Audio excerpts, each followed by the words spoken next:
Salut tout le monde. Moi, c'est Théo Bernard. Et sur cette chaîne, on explore ensemble l'univers de l'automobile. Du fonctionnement des systèmes aux bons réflexes pour entretenir votre voiture au quotidien. Chaque vidéo est pensée pour vous rendre la route plus simple, plus sûre et surtout moins coûteuse. Si ce genre de contenu vous parle, pensez à cliquer sur j'aime, à vous abonner et regarder la vidéo jusqu'au bout. Les infos les plus utiles sont souvent à la fin. Au début de cette année, le gouvernement espagnol a annoncé qu'il n'y aurait pas de plan rénové en 2021. La décision de ne pas prolonger le plan approuvé en juillet dernier, qui disposait d'un budget de 250 millions d'euros, n'a pas été accompagné d'une explication. L'objectif du plan rénové était de promouvoir l'achat de nouvelles voitures afin de moderniser le parc automobile et de relancer le secteur automobile, durement touché par la pandémie. Cependant, le gouvernement a manifesté son engagement en proposant le lancement d'une autre initiative à caractère plus écologique. Le plan de Impulso del Vehículo Eléctrico, plan de promotion du véhicule électrique. Ce plan vise à encourager et à promouvoir la mobilité électrique en Espagne. On estime que ce projet sera soutenu par 1,1 milliard d'euros provenant des fonds de relance de l'Union européenne. Ranting Finder vous en dit un peu plus sur le contenu de cette initiative et sur l'impact qu'elle aura sur les ventes de voitures dans notre pays. Quels étaient les projets pour 2020? Index des postes. L'arrivée du coronavirus en 2020 a touché de nombreux secteurs et a eu un impact très important sur l'économie espagnole. L'un des secteurs les plus touchés a été celui de l'automobile, qui a subi des baisses considérables du taux d'achat de voitures, qui a chuté de façon alarmante. Pour aider ce secteur, et aussi pour promouvoir une mobilité plus durable et moderne, le gouvernement a approuvé en 2022 plans. En particulier, le plan rénové et le plan Move. Le premier consiste en une série de subventions, de 300 à 4 000 euros, pour l'achat d'une nouvelle voiture, à condition de mettre l'ancienne à la casse. En revanche, le plan Move est principalement axé sur la mobilité électrique, avec des incitations au développement d'infrastructures de recharge tant public que privé. Il offre également une aide directe pour l'achat de voitures électriques. Il convient de noter que ce projet est toujours en vigueur. Plan rénové. L'objectif du plan rénové était de relancer la demande de voitures neuves, qui avait fortement diminué en raison de la pandémie. En outre, il était également prévu de remplacer les vieilles voitures, moins sûres et beaucoup plus polluantes, par des véhicules plus modernes, plus sûrs et plus durables. La condition pour bénéficier de ces incitations était de mettre à la casse un véhicule âgé d'au moins 10 ans, 7 ou 8 ans dans le cas des camionnettes. Une fois la voiture mise à la casse et les formalités accomplies, le gouvernement offrait des subventions aux utilisateurs.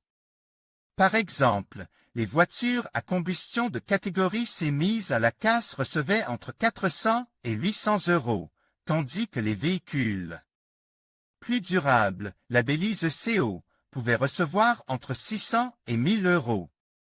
Les voitures électriques, quant à elles, étaient les mieux loties, puisqu'elles bénéficiaient d'une subvention pouvant aller jusqu'à 4 000 euros. De même, 500 euros supplémentaires étaient offerts à ceux qui mettaient à la casse une voiture de plus de 20 ans. Pourquoi le plan rénové a-t-il été annulé? On sait que le ministère de l'Industrie avait prévu une prolongation du plan rénové, ainsi qu'une série d'améliorations du projet.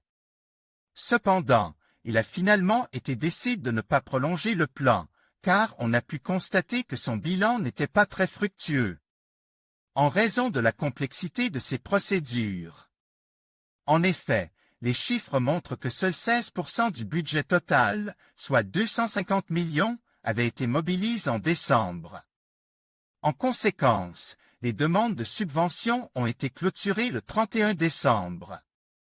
Des procédures nouvelles et compliquées. On pense que l'échec du projet est dû à la complexité de ces procédures, car certaines formalités administratives étaient nécessaires pour utiliser les subventions.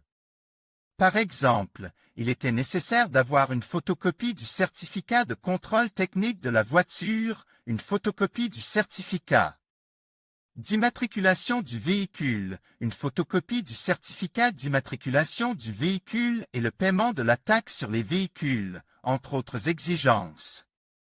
En outre, certaines formalités devaient être effectuées en ligne, comme le remplissage du formulaire de demande. Cela nécessitait un enregistrement et un code PIN, ce qui pouvait s'avérer fastidieux pour les utilisateurs, dont la plupart n'étaient pas habitués aux procédures en ligne. Tous ces éléments ont fait que, sur 135 000 inscriptions depuis juin, seuls 23 000 acheteurs ont eu recours au plan rénové. Au vu de ces chiffres, il a été décidé de ne pas prolonger le projet jusqu'en 2021. Que sait-on du plan Impulso del Vehículo Eléctrico?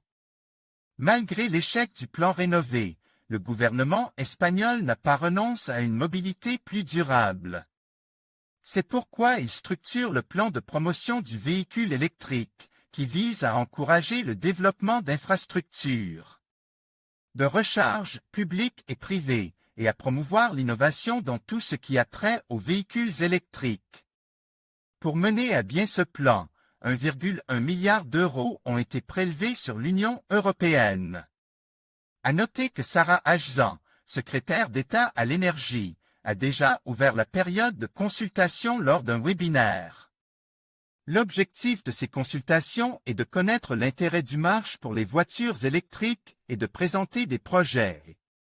Des initiatives liées à la mobilité durable. L'avenir de la mobilité électrique malgré l'échec du plan initial, tout semble indiquer que la voiture électrique est l'avenir du transport. En effet, on estime que d'ici 2021, il y aura une offre très importante et innovante de véhicules durables. En outre, les mesures et les réglementations sur les émissions de carbone contribuent également à l'intérêt pour la mobilité électrique.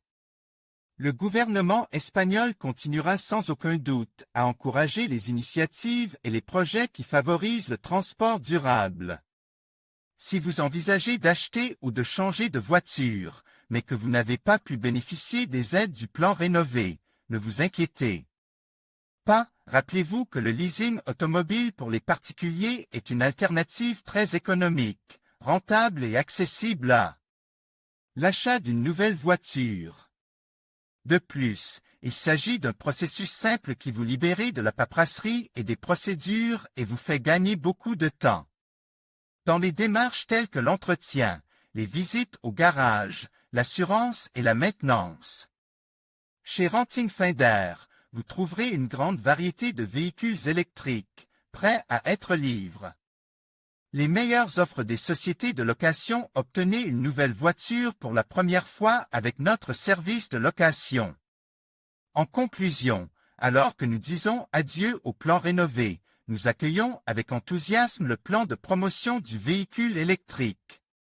Ce changement marque une étape cruciale vers une mobilité plus durable et respectueuse de l'environnement. En investissant dans les véhicules électriques, nous faisons un pas significatif vers la réduction des émissions de carbone et la préservation de notre planète pour les générations futures.